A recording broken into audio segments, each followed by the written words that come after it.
El primer periodo fue la monarquía y el segundo la república. Repasemos muy brevemente el origen de Roma. Según la tradición romana, el origen de Roma se remonta a los hermanos gemelos Rómulo y Remo, que de bebés fueron amamantados por la loba Capitolina. Más tarde, Rómulo mató a Remo y fundaría la ciudad de Roma sobre el monte Palatino, convirtiéndose en su primer rey. La forma política de Roma será la monarquía hasta que fue expulsado el último rey, Tarquinio el Soberbio. Después de la expulsión del monarca se creó un senado permanente que decidió abolir la monarquía, convirtiendo a Roma en una república. Los dominios se hicieron tan extensos que pronto fueron difícilmente gobernables por un senado incapaz de moverse de la capital. Así fue como surgieron personajes ambiciosos como el general Julio César. Tras la guerra civil que lo enfrentó a Pompeyo y al Senado, César se había erigido en mandatario absoluto de Roma y se había hecho nombrar Dictator Perpetuus, que conspiraron contra él y lo asesinaron durante los idus de Marte. El precedente no pasó desapercibido para el joven hijo adoptivo de César, Octavio, quien se convirtió años más tarde en el primer emperador de Roma. Los primeros emperadores desde Augusto hasta la muerte de Nerón formaron la dinastía Julio-Claudia. Tras el periodo del 68 al 69 dio paso a la dinastía Flavia. A los Flavios le sucedieron la dinastía de los Antoninos. En esta época, a lo largo del siglo II, el imperio alcanza su máximo esplendor. Tras el asesinato de Cómodo por su guardia pretoriana, el imperio se sumió en una época de confrontación civil, tras la que asumió el trono Septimio Severo. Después, entramos en lo que se conoce con la crisis del siglo III. Esta crisis se estabiliza con el ascenso de Diocleciano. El emperador Diocleciano decidió trocearlo. Esta época es conocida como la tetrarquía, o gobierno de cuatro. Este sistema fue útil mientras estuvo al mando, pero colapsó en el momento en que éste abdicó. La gran persecución de Diocleciano fue la última y quizá la más sangrienta persecución de cristianos en el Imperio Romano.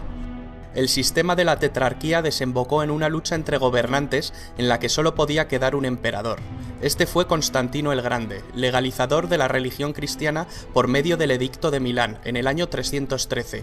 El imperio poco a poco fue entrando en declive. El emperador Teodosio I hizo de la religión católica la religión oficial del imperio. Tras su muerte, en el año 395, llega por fin la división administrativa del Imperio Romano en dos mitades repartidas entre sus dos hijos. Arcadio recibió el Imperio de Oriente y Honorio recibió el de Occidente. El Imperio Romano de Occidente, terriblemente desgastado tras las incansables incursiones bárbaras, desapareció en el año 476, fecha en la que se inicia la Edad Media. El Imperio Romano de Oriente perduró cerca de 1000 años más. El Imperio Bizantino, que acaba adoptando el idioma griego, sobrevivió hasta el año 1453, fecha de la caída de Constantinopla, la actual Estambul. El Imperio Romano en su época dorada estuvo en constante expansión, pero dentro de las fronteras del imperio reinaba la paz, lo que se conoció como Pax Romana, que permitió al imperio alcanzar su máximo desarrollo económico, comercial y territorial. En la cúspide de su poder, el Imperio Romano dominaba 3 continentes y numerosas urbes. Allí donde conquistaba, construía. La mayor evidencia del poderío del Imperio Romano es quizá su arquitectura y su ingeniería.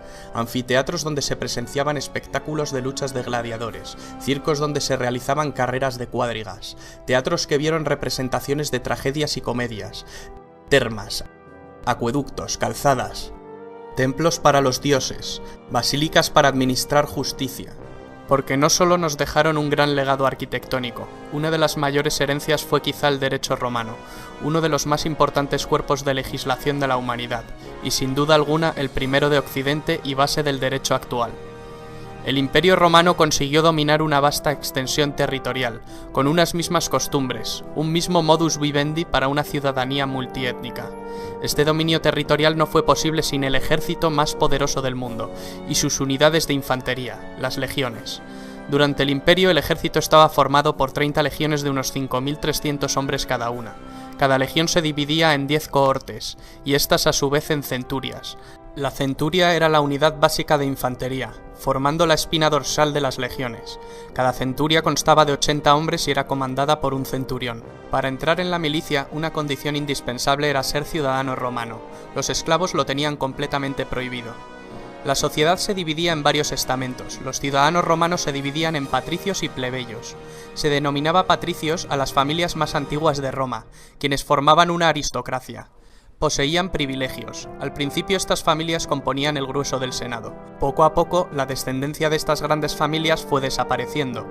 Con el paso del tiempo, el término patricio dejó de tener el significado que se le había dado hasta entonces, para significar aristócrata o poderoso, pero sin distinción de sangre.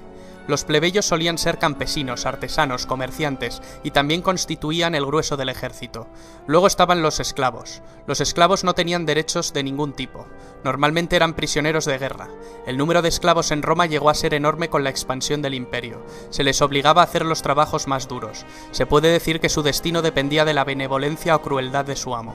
Muchos de estos esclavos eran utilizados para satisfacer las ansias de diversión del emperador y del pueblo. Los esclavos podían ganar su libertad de diversos modos. A los esclavos liberados se les llamaba libertos.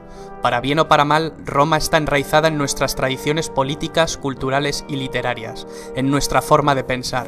Es imposible entender la idiosincrasia de Occidente sin la civilización romana.